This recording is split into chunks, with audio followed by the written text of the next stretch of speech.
Now, when we talk about the proof of work protocol, there are significant downsides to those, and I don't want to not talk about them. And the problem here is that in doing these computational cycles, you need energy, right? You need the graphics cards, and it's usually in Bitcoin, it's based on graphics cards, but in Ethereum, for instance, it doesn't really require graphics cards. But you need the graphics card, and the graphics cards have to run, and that requires energy consumption. Now, I have numbers here from January 2019, and you can pick more recent numbers if you want. The important part is that this Nakamoto protocol of proof of work, such as it is, uses in 2019, and the numbers have gone up, the same energy as Austria, the country, twice that of Denmark, 3 times of Ireland, or 4 nuclear power plants. That is the amount of energy that this absorbs. So in order to secure the transactions on the Bitcoin blockchain, which is really just 7 per second, you need an unbelievable amount of energy. So there is really no connection, if you want, between the energy that is being burned and the economic value that is created, in my opinion. Whatever, I talked about that. Now, there are some tweaks that people talk about and that already exist. So for instance, there's the Lightning Network, which effectively is transactions which occur outside of the Bitcoin blockchain, which just get regularly settled on the Bitcoin blockchain. So they're actually not quite as secure. There's also some other ways and other mechanisms that have been developed in order to increase the amount of information that can go into a block on blockchain. But really, this is just band-aids put onto a gushing wound. So if we ever think about microtransactions of using the Internet of Things, or really serious smart contract transactions, or just normal trading of assets, these blockchains simply don't have enough throughput, and it's not clear to me that the economic value that could be created, and that would be necessary to sustain a very large number of transactions would be worth it. At least not in those forms. Now, there are other mechanisms in place, and we're going to talk about them too at some length later. So there are simply conceptual portions about this, and there's also some things that you need to know about.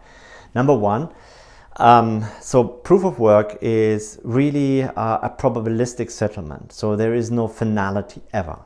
Right? So now this is a problem for a lawyer, because lawyers want something definitive.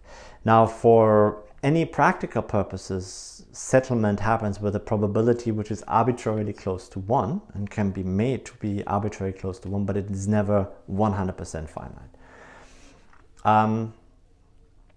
There's also other conceptual problems. For instance, the number of tokens or bitcoins or ether. Well, ether is an infinite supply, but it is set on a schedule. And the schedule is not necessarily representative of the needs of the economy that it supports. So very simply put, remember when we talked about money in general, right? So we talked about that it was difficult to have the right amount of money in Canada, in the sense of money being brought over physically from the UK in order to sustain the commerce that is in Canada. So you have a growing economy in Canada, and they obviously need the money to keep the economy growing so that they can make their transactions. Now, in Bitcoin and in Ether, the money actually is only issued on a schedule. So when the economy needs money, it's simply to make its transactions just for the physical or the digital items. It can be difficult to get hold of them. So in other words, that money is possibly, there could be too much or too little at any given point in time. Now, what central banks effectively can do is they can manage the money supply in the economy to make sure that there is enough available at any point in time. That is not, there with a algorithmic arrangement of it. Now, the hash difficulty can always be improved, but if you make it easy, so sometimes there may be a situation when you have to make it easier, and that causes any number of problems actually out there. So I don't want to go into the details there, but just think about it when, for instance, the price of Bitcoin drops. The miners that put energy into it, in a competitive world, they should receive compensation for the amount of work that they do and for the costs of that. But if the price of Bitcoin drops and they get paid in Bitcoin, then all of a sudden, and they have to pay their bills in real money, then all of a sudden there's a discrepancy. So what miners rationally would do, and they have done it, is that they turn off their mining equipment. So now what could obviously happen is you can lower the difficulty. But as you lower the difficulty, it becomes more easy to manipulate the blockchain. And so, you know, the long run implications of this and the long run equilibrium here, when you have fluctuations of the underlying price, are actually not clear at all. I'm going to discuss a paper by Rod Jarrett in a later stage where we look at the different costs that are associated with it and how they matter and how they affect the security of the system. The next part is there's also a question of the block size. So the Bitcoin blockchain, any block has, I think the size of, I forget, it's 1 megabyte or 7 megabyte, one of the two. Now, this is a worldwide system, and when you update information, you have to send this information out there to all the mining nodes or to all the nodes that keep the information. Now, you can say, of course, well, instead of 1 megabyte, why do we use a gigabyte? You could do that, but the problem is that there are physical latencies when you send information around. And so on a globe, it will take some time for all the information to get dissipated. And then if you also want to have transaction happen quickly, it could very well happen that you transmit information and that somebody has new transactions occurring, and that one node, just simply by the way the internet works and simply by how the latency works, that there's a discrepancy of when information arrives, which throws the whole system into disarray. So this is a problem too. Now the conflux system, which we'll also talk about at great length at some point, is quite clever about it because they have the ability to process information in a parallel way. So in other words, Bitcoin blocks and Ethereum blocks are based on the idea is that one block follows the other. What conflux does is they have many blocks that happen together, and then they have a way, using a so-called acyclic graph theory, to patch together these blocks as they happen, and to ensure that you know at which point what has occurred and how the chain will continue. All right. There's other problems, however, that come with mining. So one of them is mining concentration. You see two blocks here of the mining, of how mining is being, who runs mines. And these mines are actually not, originally Nakamoto envisioned it that everybody runs Bitcoin on their own computer. And if you're curious, the Big Bang Theory actually has a little piece on that. But in reality, people pool their resources together into mining pools. And you can see, for instance, for Ethereum, it's quite clear that there are 5 mining pools that control more than 3/4 of the network. And so you could imagine a world in which the mining pools collude with one another and then actually start a 51 attack. And there have been these attacks on the blockchain. So this is an ongoing concern. Another concern is that the miners who maintain the blockchain have enormous amount of say of how the protocol works. And the miners' interests may not necessarily align with the interests of the community. So this too is potentially a concern when it comes to the governance of the system. Now, just a few pictures here that you want to see. So originally when it started with mining, there was just people had individual chips and they could mine basically in their own college dorm. And a lot of the mining actually in Bitcoin happened early by students that just ran Bitcoin mining on their computer. Then they moved on to use graphics cards and chips and so on and so forth. So mining, technology improved. Now here's a picture of a mining rig in 2012. It looks actually rather messy, right? But so there's no, if you think of a service center, this is just everything's all over the place, simply because these cards that people use for mining, they burn out quite quickly. So they have basically the cards that they use for mining maybe have a life of half a year or so at best, because they run permanently. Now people got more organized by 2013 to 15, but not always things turn out well. So this is actually a picture of a mining farm going up in flames because the cooling didn't work. You can see here how there's huge cooling fans to make sure that all these graphics cards that permanently run can work. And if you have a computer and you run a graphics card on a high-powered graphics card, you can actually often realize how hot it gets. In 2018, you can see that there's actually very sophisticated cooling systems that people have. And so, the technology people use for mining is quite immense. But this is really single purpose use of technology. So, as I said, the economic value and the social value don't really align here, if you ask me. I want to take a few comments and talk about the difference between Bitcoin and Ethereum. Now, Bitcoin is the first application of blockchain, but in my view is really a one-trick pony in many ways, right? So you can think about it as blockchain 1.1. It's the first solution to the double spend problem by using cryptography and the proof of work together. So it's very clever, but it's very clunky, slow, and expensive. It does have a huge following and a lot of people who are very enthusiastic about it. But again, one-trick pony. Now what Ethereum is blockchain 2.0. And so it developed out of the idea of, and this, is by Vitalik Buterin, who tried to create new assets on the Bitcoin blockchain. So the way it was done at the time was so-called colored coins. So you take a Bitcoin and you kind of make it something else so that you can use it as an alternative asset. And what Vitalik realized quite quickly is that the ability to do anything with Bitcoin is extremely limited.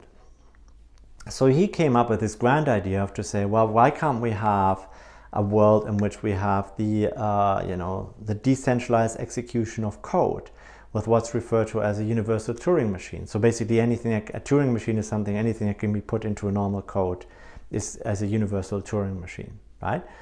And so, then he and his followers started, I think in about 2012, to build Ethereum, which then went through a crowdfunding campaign in 2014 and went live in 2015. And it's highly flexible. You can use its own code. It's called Solidity, and you can do an enormous number of things on this blockchain, right? Because it is Turing complete. Now there's limitations to it, many limitations in fact, and people keep working on improving Ethereum. And there's also now a huge array of different blockchains which follow different protocols and so on and so forth that are inspired by Ethereum. But to date, Ethereum is clearly the biggest and most important type of blockchain. Now, it's important to understand that Ethereum has a cryptocurrency underlying it.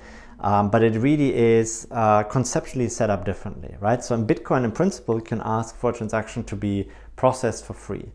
In Ethereum, that is not possible because what you need to do is when you propose a transaction, you need to pay for the transactional cycles, right? And so basically what Ethereum does at every single transaction, even if you just give one party Ether, is that they have to run a piece of code, right? And that code has computational cycles. And that computational cycles are measured in gas. And then you have to pay for that gas, so the computational cycles that you want to use. So that's basically how this works. So it's important to understand, therefore, that Ether or Ethereum is not a better cryptocurrency, it is the execution of code. And it allows you, though, however, to also create new digital assets. And a digital asset is really just another piece of code that you create. All right, here's some history that is actually quite cute. So it was developed by Vitalik Buterin in Waterloo by a team of him. So he, by the way, went to he went to Waterloo. He dropped out after a year. He went to a school here in Toronto called the Abelard School. It is not a firm. Now, the team actually at some point had the chance to sell their system to Google, but they declined and instead made it something which was there for the public good. So they built a foundation, so as to have something that cannot be bought out by a private entity. Now, the founders actually all got pretty wealthy, and because they took a stake early on in the coins, and so there are people who are multimillionaires because of their involvement in Ethereum. Now, but the important part to think about is with this history comes a certain philosophy, right? So the idea is, and this is for many blockchain firms, is you are not there to be a firm, right? So many of the things that you create rather to create a community. Now, eventually there will be firms offering services on blockchain, and there's nothing wrong with it, but the big idea is that you create something which is there for something broader. Now this is a bit of a threat, right? Because sometimes, and I showed you this in an earlier lecture, that you can build an exchange with just 300 lines of code. Now there's obviously differences to it, but the principle is right there. And so in principle, you can replace millions or billions worth of infrastructure with just a few lines of code that use this large decentralized network. And that's an amazing thought, actually, when you think about that. So this is not a small thing, really. And speaking of firms, many firms actually realized the potential and the cleverness of Ethereum, and they started building based on Ethereum. So there's something called the Imperial Ethereum Enterprise Alliance. And so essentially what these are private firms are trying to create products based on Ethereum. Oftentimes they use what's referred to a fork of Ethereum. So they use everything that Ethereum does. They just operate a portion of it in a private way. And you can see here there's a large number of firms that are operating there. So probably the most famous one is Quorum, which is developed by JP Morgan. It is essentially, it's an own blockchain, which is a fork of Ethereum. It's a private blockchain. It's now been operated and actually sold to Consensus, which is a firm that tries to create blockchain applications. So in other words, there is a relation to the private industry, and you know, the two worlds feed off one another. Now, as a last part, I want to briefly talk about Bitcoin and Ethereum addresses, right? So now I will show you a small video where I run you through Etherscan, where you can see some information on the blockchain. But the important part is that an Ethereum and a Bitcoin address is associated with just a set of numbers and letters. So for instance, here I'm listing my personal public addresses for Ethereum and Bitcoin. And you go, oh my God, are you crazy? Why are you doing this?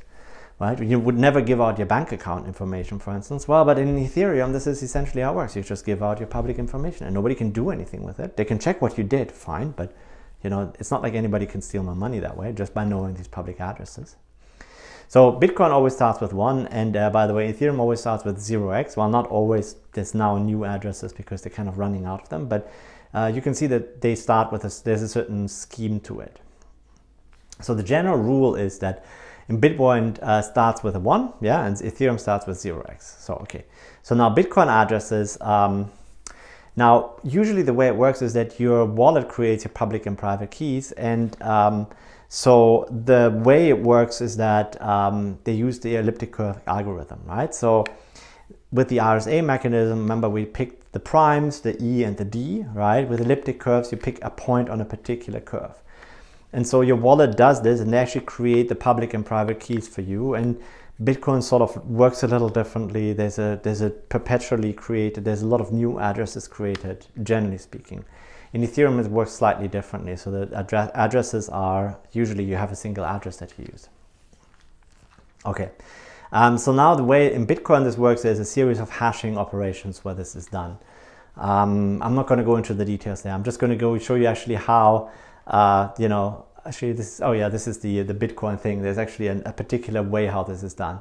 You take the private key, then the public key, and then you make a short hash of that, and then you make another type of hash, the repeat 160 hash, and then you take a portion of it, of the information, and you make another hash, and then you hash that again, and that basically gives you your address, right? So there's a binary address that comes out, and then you bring that back to something which is a combination of letters and numbers. So anyway, so you can see this is there's actually a mechanism to how this is being done. So Ethereum addresses are essentially what they are. They're hexadecimal strings, and they start always with 0x. They also come from the elliptic curve algorithms. So now they do it slightly differently because they use another hashing algorithm, which is the Keccak 256, right? So that gives you a 32-byte string as an output. So the way we do it is you take the public key, you hash it, that gives you a 32-byte cake. Then you take you drop the 12 bytes, and then you have 20 bytes. So that means you have 40 characters that remain. Then you add the prefix 0x, and that gives you your Ethereum address. So it's a little easier to compute.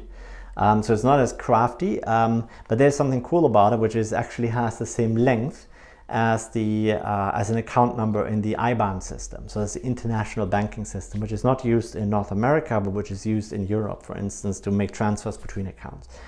So in other words, you can imagine that maybe in some future date, you can use your Ethereum address actually to send and receive money, and interact with the real banking world. So that's kind of the idea that they were going for at the time.